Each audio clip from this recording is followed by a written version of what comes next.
ஹோய், என்ன பண்றீங்க மக்களே?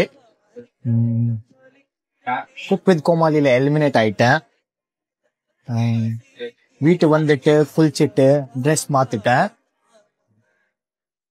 இப்போ குக் வித் கோமாளி போக முடியாது. 3 மணிக்கு ஒரு மீட்டிங் இருக்கு. 2:30 இங்கில இருந்து கிளம்புறேன். Coffee குடிச்சிட்டேன்.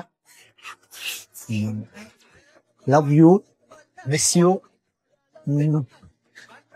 Cook with Komali season 6ல இருந்து கண்டஸ்டன்ட் உமேர் எலிமினேட் ஆகியிருக்கிறது இப்போ பலரையுமே ஏமாற்றம் அடைய வச்சிருக்கு. இந்த சீசன் 6ல ரொம்ப நல்லா குக் பண்ணக்கூடிய ஒரு கண்டஸ்டன்ட் தான் உமேர் லத்தீஃப். சிவகார்த்திகேயனோட அமரன் படம் மூலமா மக்கள் மத்தியில பிரபலமானாரு. குக் வித் கோமாளி ஷோ மூலமா மக்கள் மனசுல இடம் பிடிச்சிட்டாருன்னு தான் சொல்லணும். அவர் பேசுற தமிழ், அவர் மத்தவங்க கிட்ட பழகுற விதம்னு எல்லாமே மக்களை ரொம்பவே கவர்ந்துச்சு. ஆனா இப்படி திடீர்னு அவர் இந்த சீசன் 6ல எலிமினேட் செய்யப்பட்டது பலரையுமே அதிருப்தியில் ஆழ்த்தியிருக்கு. ராஜு, பிரியாராமன் மற்றும் உமேர்னு இந்த 3 பேருக்கும் குக் ஆஃப் நடந்துச்சு. உமேர் லாஸ்ட் வீக்ல கம்மி ஸ்கோர் உள்ள கண்டஸ்டன்ட்டை எலிமினேட் பண்ணலாம்னு சொன்னாரு. ஆனா பிரியாராமன் மற்றும் ராஜு குக் ஆஃப் வைக்கலாம் அப்படின்னு சொல்லிட்டாங்க.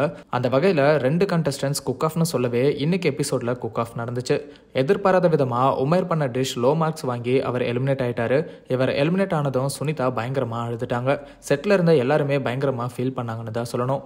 உமேரும் இந்த முடிவால ரொம்பவே எமோஷனல் ஆயிட்டாரு. அவர் எலிமினேட் ஆனதை விட இந்த செட்டை விட்டு போறதை நினைச்சுதான் ரொம்பவே வருத்தப்பட்டாரு. பேசும்போது கூட ராஜு நீ கண்டிப்பா ஜெயிக்கணும் அப்படின்னு சொல்லி எல்லாரையுமே வியப்பில் ஆழ்த்தினாரு. இந்த நிலையில உமேர் எலிமினேட் ஆனதுக்கு அப்புறம் ஷேர் பண்ணியிருக்கிற இந்த வீடியோ இப்போ வைரல் ஆயிட்டு வருது. இந்த வீடியோ கேப்ஷன்ல இப்படிதான் உங்க ஃபேன்ஸை நீங்க மாதம்பட்டி ரங்கராஜ் ஸ்டைல அட்ரஸ் பண்ணணும். நம்ம எல்லாருக்குமே இது கடினமான நேரம், ஆனா சத்தியமா சொல்றேன் கம்பேக் பலமா இருக்கும் அப்படின்னு ஃபேன்ஸுக்கு நம்பிக்கை அளிக்கிற விதமா உமேர் பேசியிருக்காரு. மேலும் ஃபேன்ஸோட ஸ்டோரிஸ் எல்லாத்தையும் அவரோட ஸ்டோரியில ரீஷேர் பண்ணிட்டு வராரு. அதுல பலருமே இது ஒரு அன்ஃபேர் எவிக்ஷன், உமேர் டேபிள் டாப்ல இருக்கிற ஆளு, இப்படி பிரியாராமனுக்கு ஃபேவரிசம் பண்ணி உமேரை வெளியே அனுப்பிட்டாங்க. ராஜு எடுத்த அந்த முடிவு ரொம்பவே தவறானது. அப்போ இவ்வளவு வாரங்கள் இவர் குக் பண்ணதுக்கு என்ன அர்த்தம்? இந்த எலிமினேஷனுக்கு இவர் தகுதியே இல்லை அப்படின்னு ஆதங்கப்பட்டும் பேசியிருக்காங்க. Umer cook with Komali season 6ல எலிமினேட் ஆனதை பத்தி நீங்க என்ன நினைக்கிறீங்க அப்படிங்கறத கமெண்ட்ல சொல்லுங்க. அந்த மாதிரி சினிமா, சீரியல்ஸ் அண்ட் ட்ரெண்டிங்கான அப்டேட்ஸை பத்தி தெரிஞ்சுக்க நம்ம ட்ரெண்ட் டாக் சேனலை சப்ஸ்கிரைப் பண்ணுங்க.